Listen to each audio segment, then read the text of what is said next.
ইমান শ্ৰেষ্ঠাদি অথলে যাব পাৰে ইমান ইমান পাপ কি এই এই পৃথিবীয়ে সহ্য কৰিব পাৰে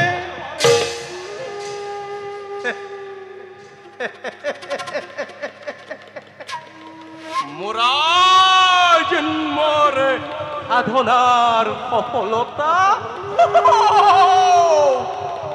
অদূৰ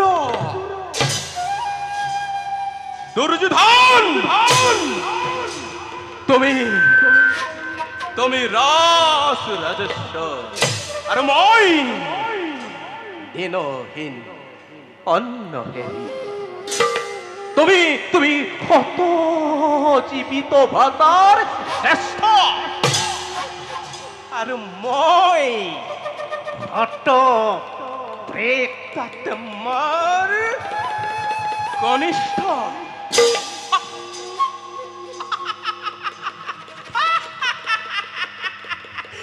তোমাতে মতে ইমান প্রভেদ অথচ অথচ তুমি মোর ইমান আপু তুমি মোর মৰমৰ ভাগিন আৰু মই তোমাৰ বুদ্ধিদাতা স্নেহৰ মাতু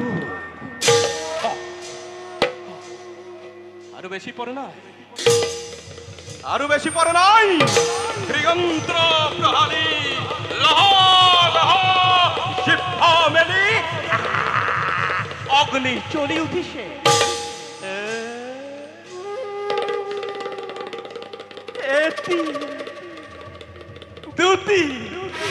এটি দুটি কৰি তাত প্ৰতংগ চাপ দিছে আৰু সাধ্য নাই তাক নিবাৰণ কৰে আৰু সাধ্য নাই তাক নিৰ্বাপিত কৰে নাৰায়ণ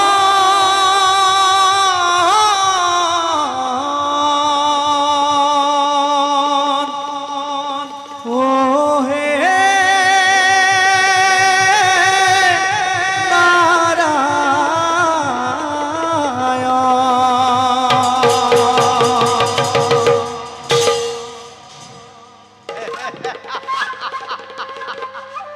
মূৰ্খ মানৱ তেজৰ ঢৌ উঠিছে আৰু তই ভিতৰ ৰাগিনী তুলিছ মৃত্যুৱে মুখ মেলি খেদি আহিছে আৰু তই তই সংগীতৰ সুধাৰ ঢালিছ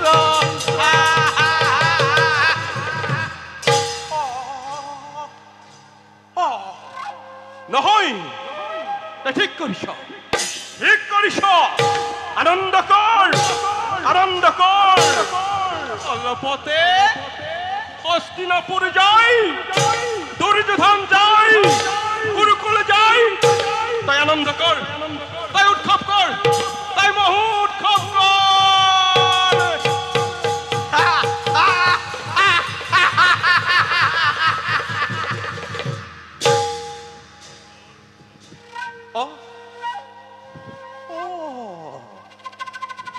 যুদ্ধ জয়ৰ উৎসৱ শৈল্য যুদ্ধ জয়ৰ উৎসৱ কৈছো আজি দ্ৰোণাচাৰ্যই কৌৰৱৰ গৌৰৱ ৰক্ষা কৰিছে আৰু পাণ্ডৱ বিভংগে পলাইছে দ্ৰোণাচাৰ্য আৰু নাই মামা কৃষ্ণদ্যুম্নৰ হাতত নিহত আৰু আমি পৰাজিত মামা তুমি তুমি কিন্তু সুন্দৰ মিছা কথা ক'ব জানা শৈল্য মিছা নহয় মামা ই সম্পূৰ্ণ সত্য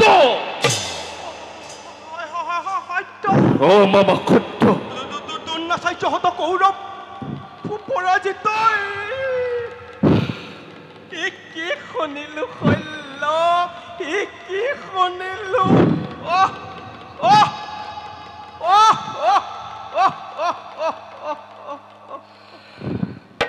বেজাৰ কৰিলে আৰু কি হব মামা? কি বেজাৰ কৰা কথা কৈছা হল্য? হা?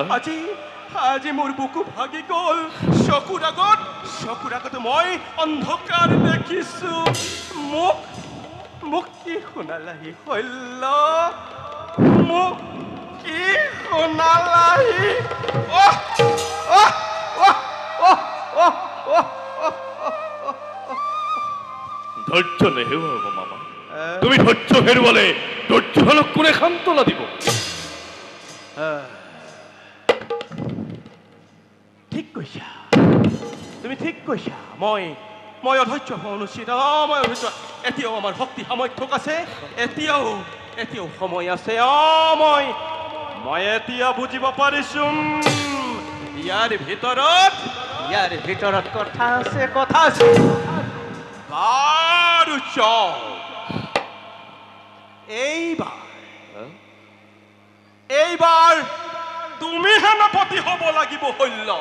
তুমি পাণ্ডৱক মৰমৰ চকুৱে চোৱা ভীষ্ম আৰু প্ৰিয় শিষ্য অৰ্জুন গুৰু দ্ৰোণাচাৰ্য নোহোৱা। তুমি হল্য, তুমি পাৰিবা। পাৰিম মামা। এদিনতে পাণ্ডৱক বিনাশ কৰি কৌৰৱৰ বিজয় ধ্বজা উৰুৱাব পাৰিম। কিন্তু আৰু কোনো কিন্তু নাই। তুমি সেনাপতি হবই লাগিব। কাৰো বিশ্বাস নাই হল্য, কাৰো বিশ্বাস নাই। তুমি দুৰ্যোধনৰ মান ৰক্ষা কৰিব লাগিব। কোৱা, কৰিবা? কৰিম মামা। অতদিনে যুদ্ধৰ গতি নিৰীক্ষণ কৰি আছিল আৰু নকৰো।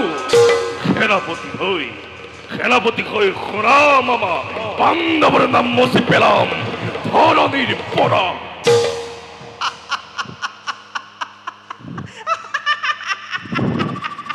তুমি পাৰিবা। কিন্তু কৰ্ণক যদি মহাৰাজে সেনাপতি